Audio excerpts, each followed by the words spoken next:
Before reassembling this front fork from the Yamaha XJ600, I wanted just to run through the bits and pieces from what I could see. I've read all the books. I've got the hands, which I've got just by over here somewhere. Yep, this is the hands, and this is about the forks. Let me just see if I can. Oh, this is upside down, but that's making it more exciting. So I was trying to think about the best way of just reassembling this. There's not many pieces to it. If you just look at what we've got the bottom fork leg here, which obviously I've given a good clean, not only outside, but I've sprayed it up, and actually I haven't sprayed this one. This one's looked quite good before once I took it off. Didn't need no spraying. It's in good condition. So we have the lower fork leg, shall we call it. We have the fork leg, the chrome bit, the long thing, which is here of course.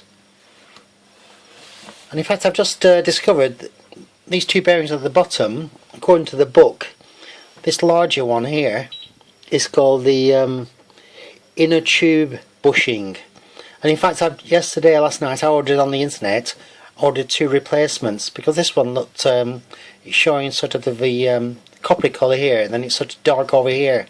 And I think it's supposed to be dark all round, so I thought to myself, for the cost of them, I might as well just buy two new ones really. There's a split here, and then the other one, this one here, which you can see the copper colour, is called the actual altitude bushing, and this one, it comes as all copper, so it doesn't look too worn, so I thought I might as well just maybe keep that one. Then all that we have lower down is this, I don't know if you can see this washer, this metal washer, and of course that actually slides inside the lower foreleg. Let me just see if I can, it just slides down there, and then through the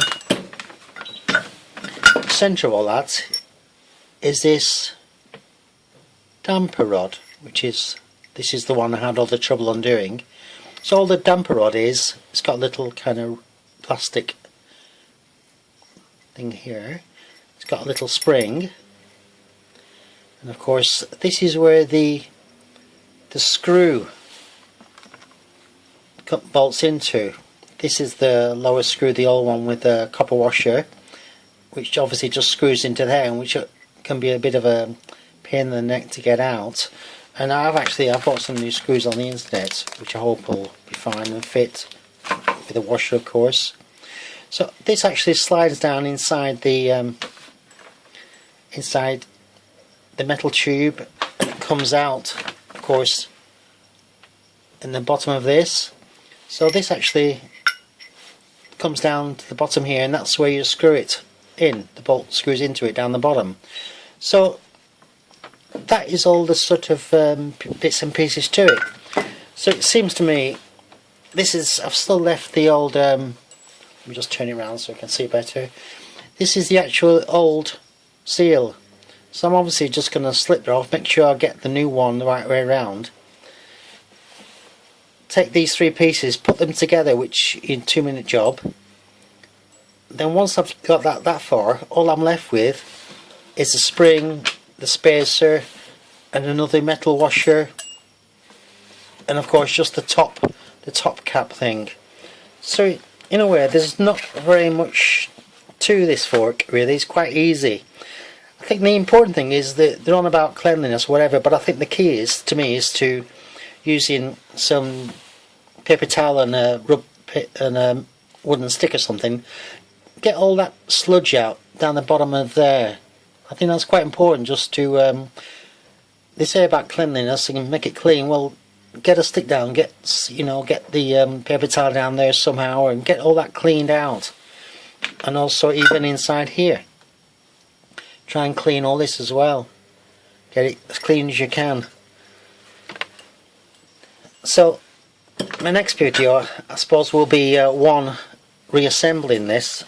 As you know, I've already got the new ones for this. This is the oil seals of course. So I'll do another video in a few days once I decide to put it back together again. I'll do a video as I'm doing it slowly. I've got some new these clips of course. which I got from Yamaha, of course, because the other ones were just corroded and broken and a bit of a state really. So I'm just waiting for this new bushing that's going to turn up, the inner tube bushing as it's called. Looking at the book again, if I can just get the book some near. I don't know if you can actually, I just bring it closer. Don't know if you can see that. They call them outer tube bushing, inner tube bushing. The larger one on the bottom, number 4 here, they call it as the inner tube bushing, and the other smaller one, number 3 on here, they call the outer tube bushing.